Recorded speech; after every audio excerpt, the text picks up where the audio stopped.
This is Remote Ruby. Have you any remote idea to the meaning of the word? Hey. Yo. What's new? I don't know. Not a whole lot new this week, I feel like.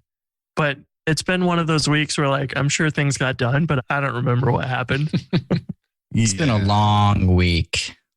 It just feels like so much has happened this week. I mean, I've been busy at work, but the world is just busy this week.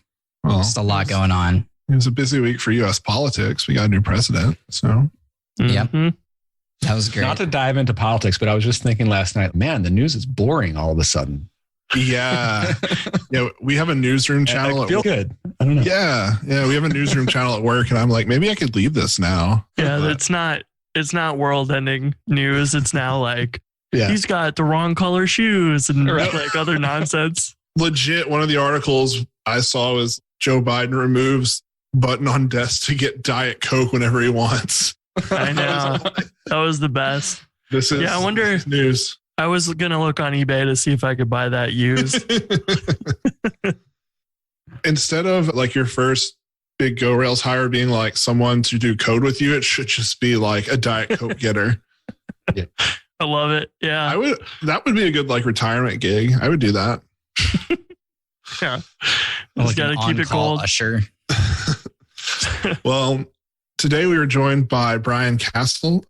Brian, would you mind maybe giving us a brief introduction into kind of what you're doing today, and we can kind of work backwards into how you got into Rails and stuff? Yeah, awesome. Thank you all for having me on. I'm excited, and I told you earlier, I'm a little nervous. I feel a little bit out of my league here. Frankly, I don't know what I'm doing when it comes to to building and developing, but it's been fun to learn. And especially the fact that you guys just had DHH on a couple weeks ago. Yeah. Yeah, you got big shoes to fill now.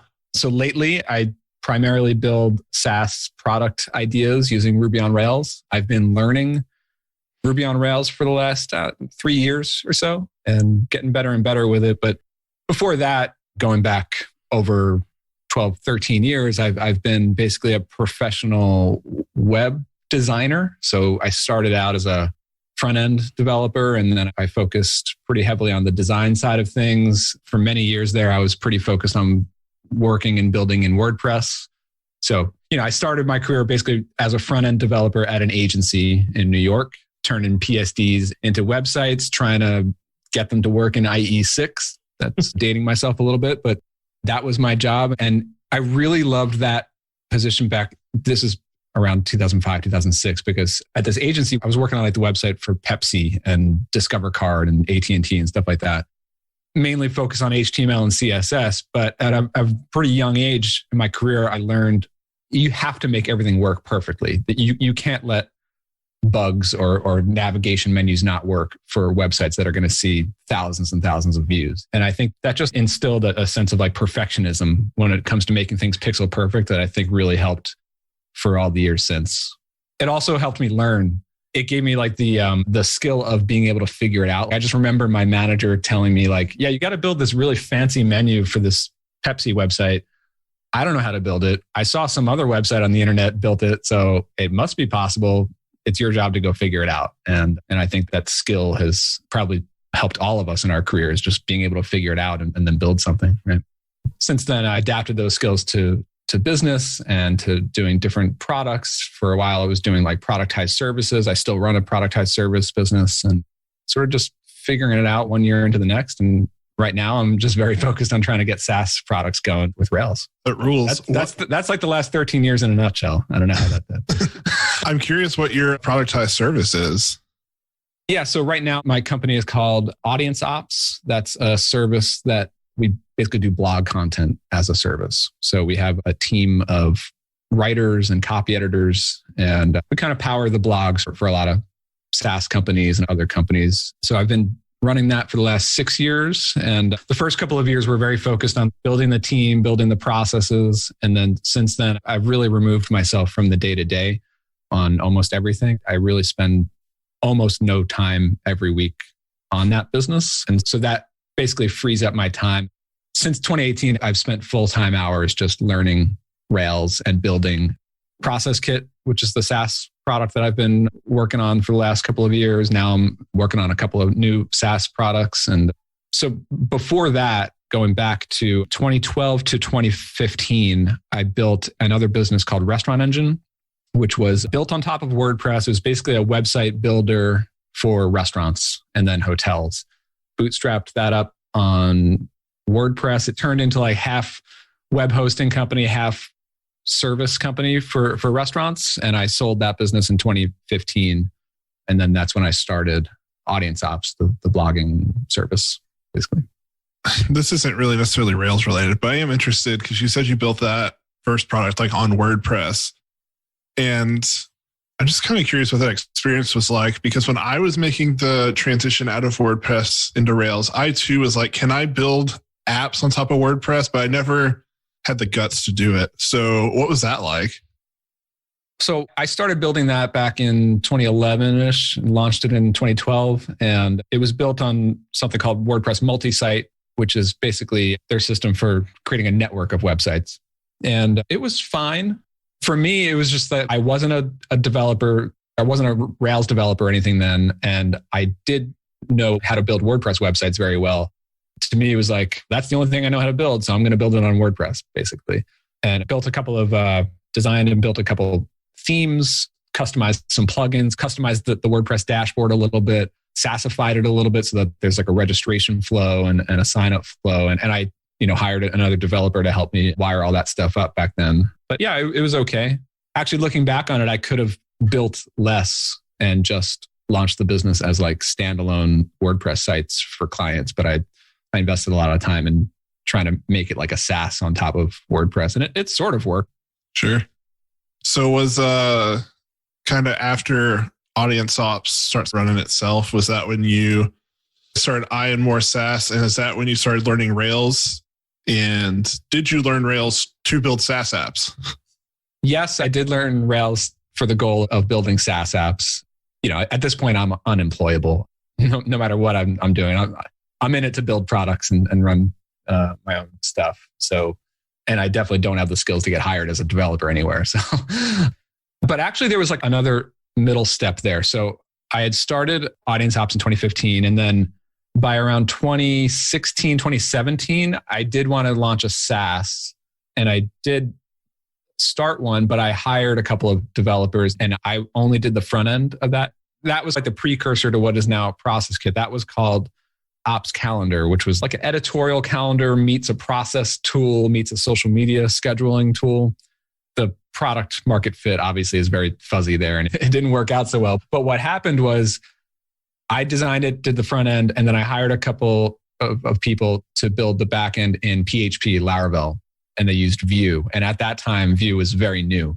And I spent a lot of money on hiring them and a lot of time on trying to build this business. Got a couple of customers after 2 years. But then it came to a point when they were upgrading from Vue 1 to Vue 2. And when they did that, it broke everything in the app. All the features that I had spent a lot of money on and a lot of time on, I was facing like, I would need to hire them again to rebuild all of them. I didn't even know about like test-driven development, or we didn't have a good test coverage or anything like that. I was just like, let's just move fast and ship this product. I was just a designer who wanted the thing built. And so this was like early 2018. I was faced with, okay, everything's broken. Also facing some product market fit issues. Maybe instead of spending all this money again on rebuilding this app, maybe I'll step back and just start to learn, SaaS app development myself. And so then I spent a month or two exploring, like, I actually started with Laravel. I went through Jeffrey Way's courses a little bit and I started to go down that path. And his stuff is really good, but I found for whatever reason, after I follow his tutorials and learn how to build what he built in the videos, I had a hard time taking what I learned and then now go building something else on my own using PHP and Laravel. And so then I was like, all right, let me try Rails. The very first thing on Rails that I learned, I went to 1 month Rails and I did their super basic Ruby course and the basic Rails course. I really burned through that in 2 weeks. So I went through that, and for whatever reason, it just felt easier for me to take what I learned and go build something simple that's not the tutorial material. And that's when I knew, like, okay, Rails is clicking for me. I like that it's been around a while. I like that it has a huge ecosystem and a huge community. And that was very attractive to me because, again, I was coming from, these guys built my app in Vue.js, which was like the brand new hotness at the time in 2017. That was the mistake, right? It was too immature of a framework. And I didn't even know much about it. They just decided on it. And so I was looking for something old, boring, mature, big community, and Rails checked those boxes. Yeah. You're saying Rails is old and boring. I love it. I really do. I think everything about it is easy to build stuff.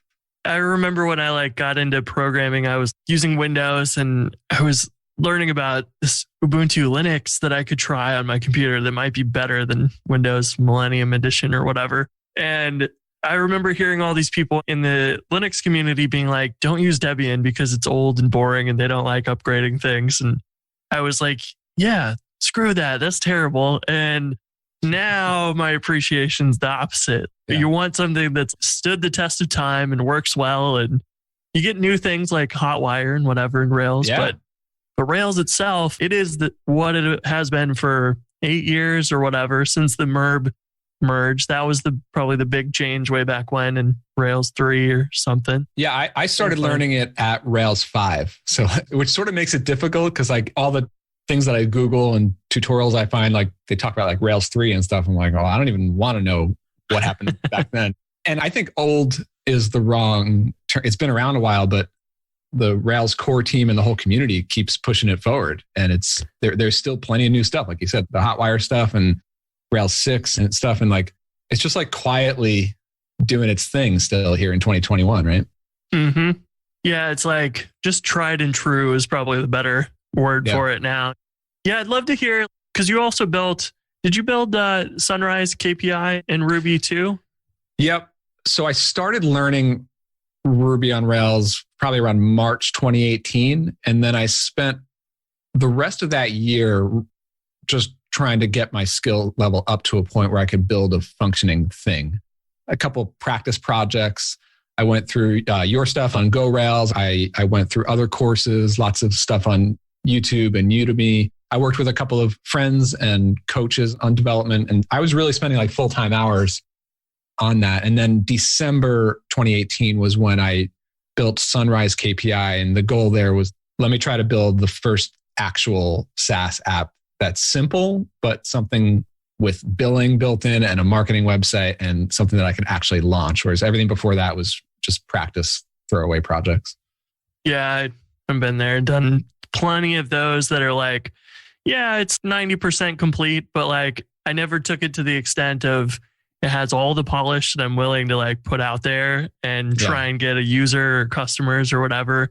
And that's going from probably your attention to detail on things, being a designer first, is probably more than a lot of the people who are developers first, because they're we got to get the big pieces together and then we'll put the polish on it. But I'm curious if your designer focus makes you a little bit more meticulous around those.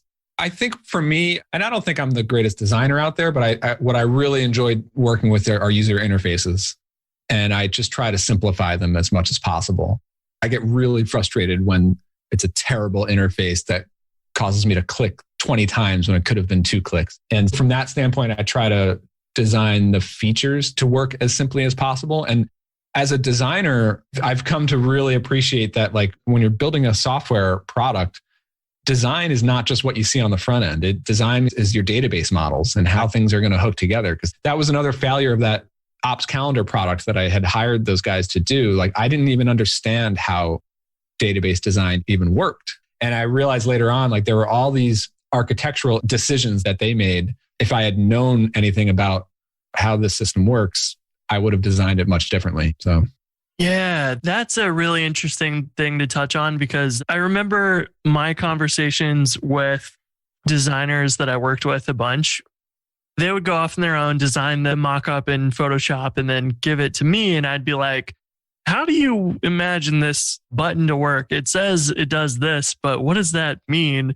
And it was always interesting to see that because there were some times where it would be like, we can do a really simple version that will take me like 5 minutes. Or if you want to do it fully, like you might want, that could take 5 weeks. And it was always interesting to see like the design doesn't necessarily tell you the amount of work that that feature might actually take. There's a lot of assumptions behind the scenes sometimes. That's totally right. Designers don't always know exactly how complex one of these features is, especially when it's the sort of workflow where you've got the designers throwing the designs over the fence to the developers to go figure out. And I also think that when it comes to launching products, especially as a bootstrapper where time is of the essence, you just want to get something shipped. I find that it's really helpful because I know what's important and what's not to build. And I could also see what is complex. Even if I don't know it at first, if I'm working with a developer, now that I understand how it works, I know how I can change up a UI or change up a feature to cut weeks off of our ability to ship it. And then again, like looking back to that project where I was hiring developers before I really knew how to build stuff, there were a lot of times where they saw my design and they spent all this extra time building my design when if only we had a conversation about it, I could have changed the design. Yeah. Like you weren't that tied to that specific thing. You're like, it should be open to change. If I knew that it was going to take that much time, then yeah, we could can that. No problem. Yeah. Or, we don't need to build this like calendar picker from scratch. We could have used this other library that I didn't know existed, Yeah. ProcessKit's probably your big project that you've worked on, like the biggest one as a developer and everything. I guess probably we should have you explain what it is, what it does, but I would love to hear about, that is your biggest project to build. What are like all the things that you've learned as you went and started building that? Yeah, so ProcessKit basically is a tool for teams who are running a lot of repeatable projects, repeatable processes. The really common use case is for like an agency who is onboarding a lot of clients, and a client's onboarding process, say it's like a marketing agency onboarding a client, there might be team members who have to do kickoff calls and set them up. And so everyone follows this repeatable checklist. But ProcessKit takes it a step further and adds a lot of automation into that. So if the client purchased the gold plan, then we can show steps 3, 4, and 5, but hide steps 7, 8, and 9, and client attributes and different kind of logic built into that. And, I run the audience ops, which is a very productized, very process-oriented team flow. So obviously processes and running things very predictably is very important. And historically, we've always used like Google Docs to document our SOPs, our processes, and then use Trello to track stuff. But those things don't talk to each other. The processes live over there in the silo. And then over here, we've got our tasks and things fall through the cracks and we can't automate stuff. And so that's where ProcessKit really helps a business like that work.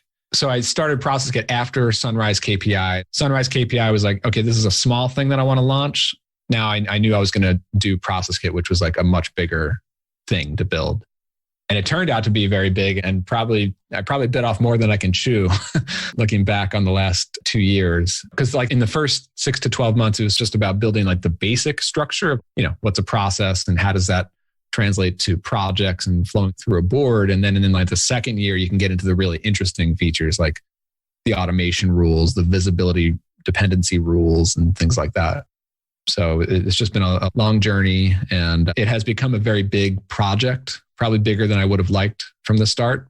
I remember we talked way back when in the early days of it, and it's evolved so much since then. And I think probably a lot of it is around the design of things where you want the interactions to feel in line, and you want like all those things that feel more fluid, that at the beginning you're like trying to figure out my data model and how my controllers work in general. And we'll have a full form for each of these things and maybe another page.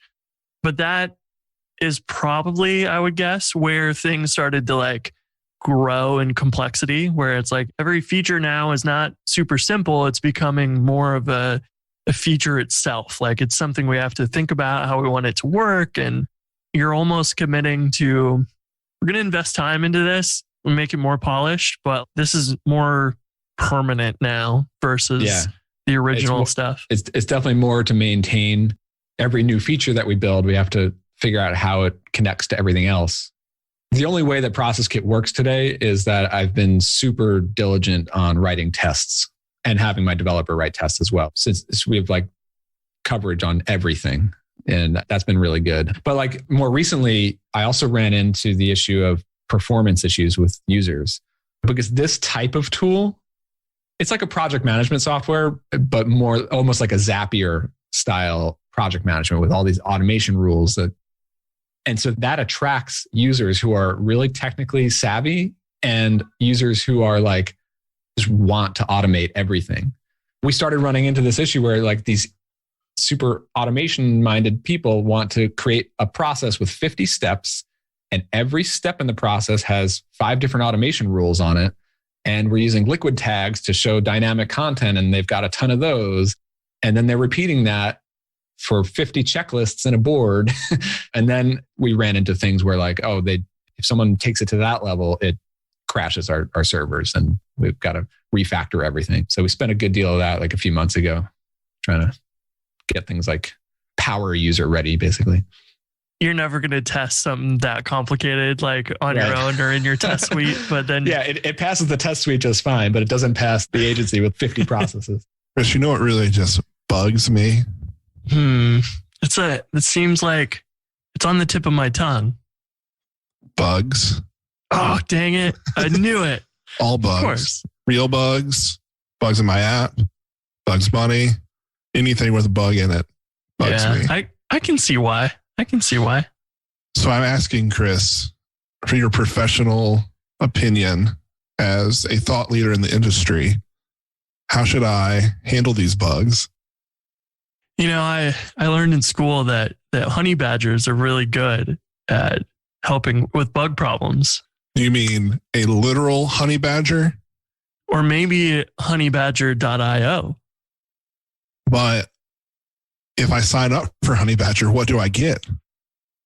Well, something that is really useful that actually just saved my butt the other day was their uptime monitoring. Was doing an update on one of my apps and made a deploy and didn't notice right away that it went down.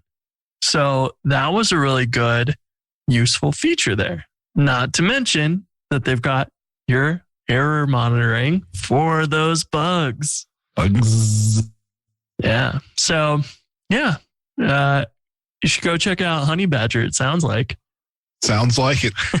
So, do you guys use RSpec or mini test, and do you do like system tests? Because it's a really nice experience to use that, assuming that you've got lots of little JavaScript snippets to pull off those things. I assume you have. Yeah, RSpec, Capybara, basically everything is like feature tests. A lot of JavaScript, like almost all the interaction is Ajax. Yeah, a lot of that. And frankly, like part of my inexperience with it has been like, as the test suite has grown, that's eaten up a lot of hours of just keep the test running reliably. Yeah, because that's not something that you don't need it at the beginning, but then once people rely on features, it's critical that they continue to work as expected. Yeah. And well, if you run and gun, you're guaranteed to like remove a feature on accident or just change it slightly, and then it breaks someone's use case. And you're like, I didn't even know they could do that, but here we are. But it really does, just testing in general. Like for me as the founder, and I'm also the only customer support person too. The whole team on ProcessKit is me, the developer, and I'm working with a marketing person now, but I do all the customer support, and it's having the test suite. First of all, gives me a ton of confidence when we ship something, obviously, because it passed all the tests. But even when like people report a bug, I don't have that like my heart is stopping. Is the whole thing broken? Like it can't be that bad. It must be some weird quirk or some edge case that we haven't thought of. And just the customer support load has been not too bad. Yeah, that's exactly the value that tests have. When you were starting, you said you were build things quickly and get it out there. Did you have much of a test suite when you launched, or was that? For ProcessKit, yeah. I just wanted to be all about the tests since day one. But actually only just recently we set up a CI/CD workflow. which is brand new to me. I'm still just getting used to that, how we automate it up to staging and then automate it to production. But the smaller projects like Sunrise and this new one that I launched today, Thready, like I didn't do any tests. The goal there was just ship it, speed. And it's a small project. I'm not as concerned with it. But yeah, ProcessKit was a much bigger thing. And I just wanted it to be like stronger. Yeah. And the approach I've taken on those is like ship it. And then if someone reports a bug, write a test for it. And then build up the test suite as you go and get a balance of the two approaches. Yeah. And like early on, I was learning about test-driven development. And that actually never clicked for me. I do write tests after the feature. Yeah. Because how do you feel about, because I think with TDD, there's a lot of times it doesn't click with me either. And I don't think I know what I'm trying to build necessarily at the beginning. Exactly, so I can't like, it's frustrating to write a test for something. I don't know how it should look or act or feel yet. Do you feel similar like when you're... Yeah, for sure. I think if you're in like an agency situation and you have a design team who gave you like, it has to work this way, then maybe it makes more sense to write tests for that first. But yeah, I'm much more about adapting the whole interface as we go along and just try to make changes fast. You mentioned Thready. You want to share what that is that launched today? So congrats on that. It's been 2 full years of hammering on ProcessKit. I was hungry for something fresh and new. And so I was trying to think of what is the simplest product idea that actually does scratch an itch for me that I could launch. It's an actual product that has billing and everything and a little 1-page marketing site. First, I was like, let me see if I could build something in a day. And that definitely didn't happen. And then I was like, all right, let me try to see if I could build this in 2 weeks. And I spent about 3 weeks on it. And there was a ski trip mixed in there. But so basically Thready is a tool for drafting and publishing Twitter threads. That's all it does. And I think that's all it ever will do. That's it. And the idea was just to get something out there that I could use. But while I was building it, kind of midway through building it, I was like, you know what? From a pricing standpoint, a slightly higher priced tier would make sense if you're a marketer or an agency and you have multiple clients. So then I just decided to build in the ability to connect multiple Twitter accounts instead of just one. And that's the separation between the 2 pricing plans. There's a lower one for one account and a higher one for unlimited Twitter accounts. I don't know how much effort I'm going to put into growing this little business, but the growth plan for it would be to try to sell it to agencies and marketing consultants who write tweet threads for clients. You know? Yeah, I love this. That you can build it in a month and then spend the rest of your time like learning marketing if you've never done this before, or just getting practice marketing this to agencies and whatever. It's just... Yeah, and like for me, building it, I'm getting better as a builder and I'm learning my way around parts of code that I didn't working on process. Even like on ProcessKit, I found that there was a plateau in my learning. Just maintaining the same product for 2 years, I don't get exposed to new code or new features that I would have. And it's also like building up literally like a library of components, of features that I've either built in Sunrise or built in Thready that I could grab code and use it in something else. Yeah, that's like when I got out of college, I worked for a little agency that was 5 developers. And that was probably the best thing that could have happened at the beginning for me, where every week, every month or whatever, here's a new project. I'm going to go build a Facebook app for a grocery store for the football season or whatever. And it was like, okay, go learn that and good luck. Like you got to do it fast and just expose yourself to all these different types of problems. Because like you said, if you work on one product forever, you're only going to see those types of problems. You're not going to get to integrate with things. You might do billing once, but then you build this and you're like, we could change the way the billing works. You could do little things like, we're going to do metered billing for the first time and not subscriptions. And that's a really interesting thing to learn, just because there's all those weird edge cases that you may not have thought of.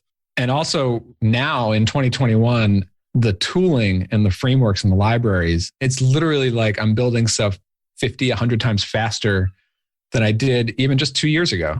Just before this, I was recording my other podcast, Bootstrapped Web. Chris, I gave you a shout out on that, by the way. Oh, I'll have to listen. because Ruby on Rails is one thing, but then on top of that, we've got Jumpstart really speeds up the development time. I'm working on a new SaaS app now where we're using Jumpstart, and it has the billing built in. It has the accounts and like tenancy built in and all that kind of stuff. So that's super fast. But the big one for me has been Tailwind too. I kick myself for not starting ProcessKit with Tailwind. I wasn't on the Tailwind train 2 years ago, but I've since been on it. And I'm friends with Adam Wathan, and man, he's really flipped around because I come from a background as a front-end developer. And it's like he's completely flipped that around. Just using Tailwind itself has sped up my development time and the time it takes to rearrange layouts so much faster. And then I'm on this new Thready thing this week. I'm using Tailwind UI to just throw in these components without spending a lot of time designing them from scratch like I did on ProcessKit. It's just literally like I built this thing in Thready in 2 weeks that took 6 months to build on ProcessKit. Yeah, you like optimize that. I remember doing PSD or like watching my friends take the PSDs and convert them to CSS and HTML. And the amount of times they walked themselves into a corner on accident where like they designed a widget with all this nested SCSS. Yeah. And then, we need to move that to another page. And like all the CSS has to get removed because it was built specifically for that one page. And now it conflicts on this other page. Yeah. And Tailwind just like removes all that. Just go through and tweak it as needed as you go. Don't worry about writing any CSS selectors or any of that. Get what you need. And then if you want to, you could pull it out, but you don't have to. For me, having seen that process of taking a PSD and going to HTML, it was mind blowing how easy it was for him to go clone the Coinbase UI or whatever. Seriously. That was cool. In the first year of ProcessKit, first year and a half, really, that I spent a ton of my hours just constantly refactoring my CSS because it wasn't on Tailwind. It got to a point where it was too deep in to port over to Tailwind. So it's stuck on the pre-Tailwind days, but everything else that I do now is on it. I tweeted about this yesterday. This is probably normal, easy stuff for all of you, but for me, it drives me crazy is the front end complexity with like build tools and deployment tools. And I still don't have a good handle on it, but that's the one downside of Tailwind is that you've got to, run it through Webpack and a post CSS plugin. I don't even know what these things mean, to be honest. Like it, and we don't either. I was about to say. It's got like Babel going into Webpack, and then there's Webpacker, there's NPM, there's Yarn. Like these are all terms that are like pretty new to me. It's so aggravating because like I want to get to a point where I have Tailwind and Rails up and running. And I'm also really into Stimulus.js. Like those three tools up and running, and then I can build and I can design. But getting it to work is so annoying. Yeah. There's promise on the horizon. Yeah, I was going to say, have you seen DHH posted the Tailwind Rails gem? I did not see that, but I'm very excited about it. It takes a precompiled SCSS or just regular CSS Tailwind thing and drops it in the asset pipeline, but he built his own purge for it. So you more or less get the same thing as you would get with Webpacker, but you can't add like plugins and compile stuff as dynamically with it. But now they've made some changes.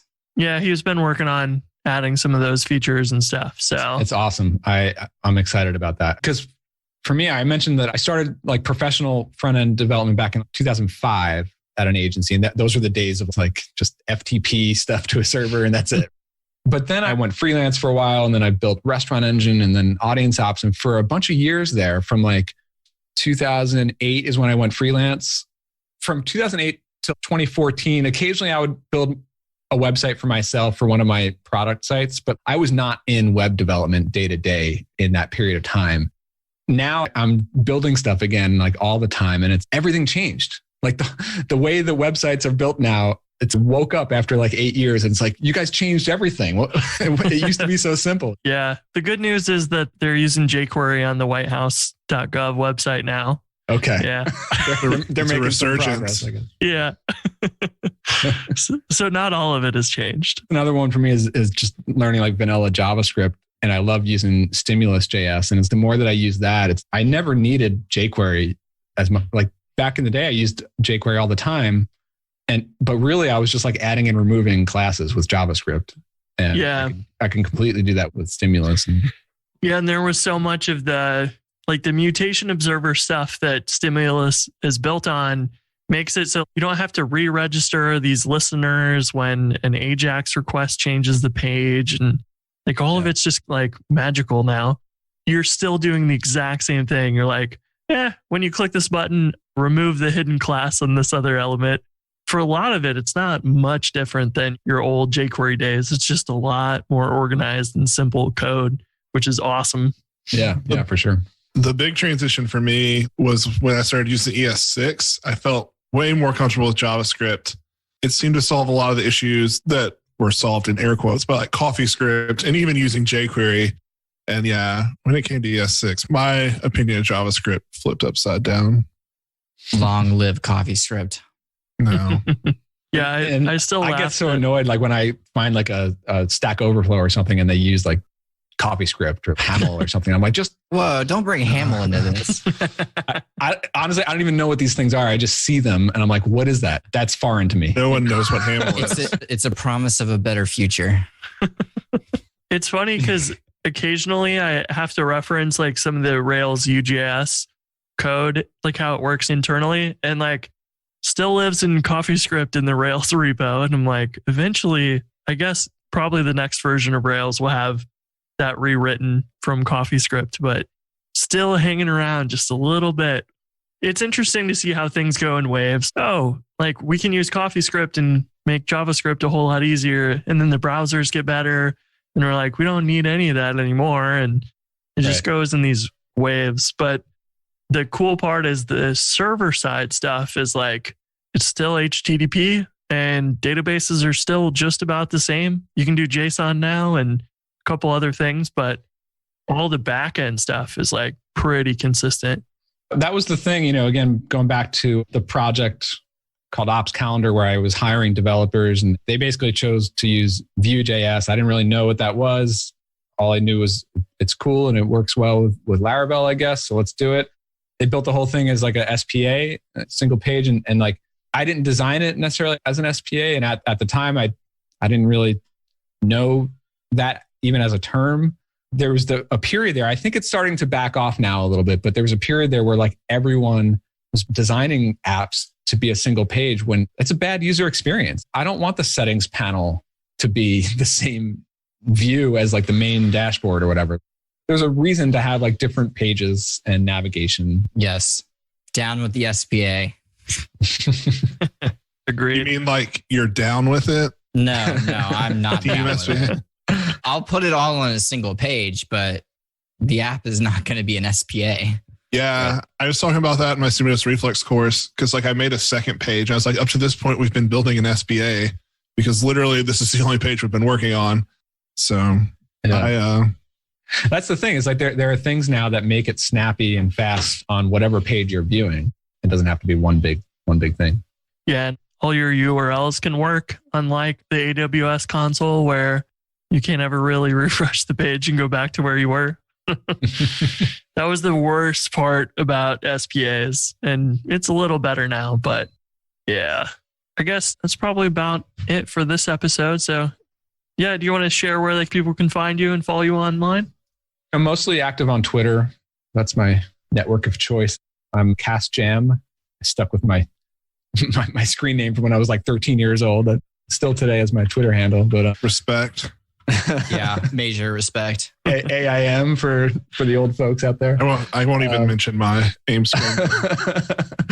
Let's see. So ProcessKit.com is the tool that I've been working on a lot. Thready.io is the new thing I just launched today. And yeah, I'm starting to build something new in the next few months. Hopefully we'll get something new out. We'll see. Awesome. Thanks for joining us. This was a lot of fun. Yeah, thanks for having me, guys. This is fun. And thanks for doing what all of you do. You guys are putting out some pretty great stuff. So helping guys like me build stuff a lot easier. So yeah, that's great to hear. I thought we just yelled at each other. All right. We'll see you. See ya. Later.